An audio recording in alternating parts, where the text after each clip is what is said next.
بسم اللہ الرحمن الرحیم۔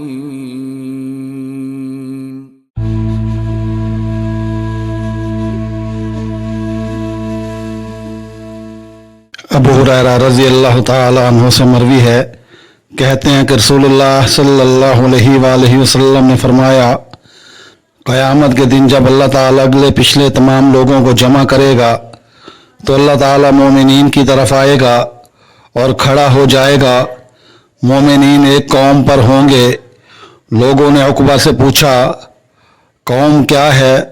انہوں نے کہا، بلند جگہ۔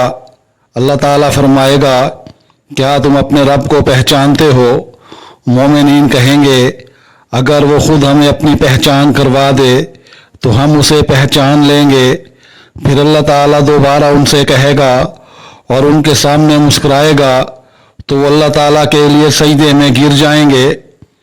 عائشہ رضی اللہ تعالیٰ عنہا سے مرفوعاً مروی ہے کہ جب کسی علاقے میں برائی عام ہو جائے تو اللہ عز و جل اس علاقے والوں پر اپنا عذاب نازل کر دیتا ہے۔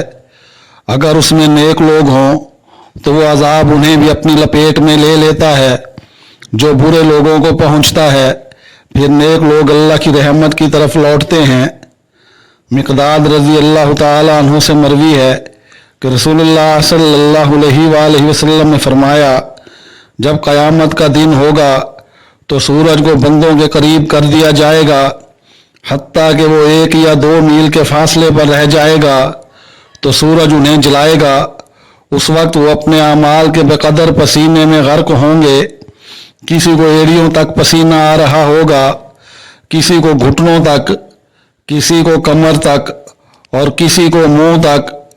میں نے رسول اللہ صلی اللہ علیہ وآلہ وسلم کو دیکھا کہ آپ صلی اللہ علیہ وآلہ وسلم نے اپنے منہ کی طرف اشارہ کیا، یعنی اسے پسینے کی لگام پہنائی جائے گی۔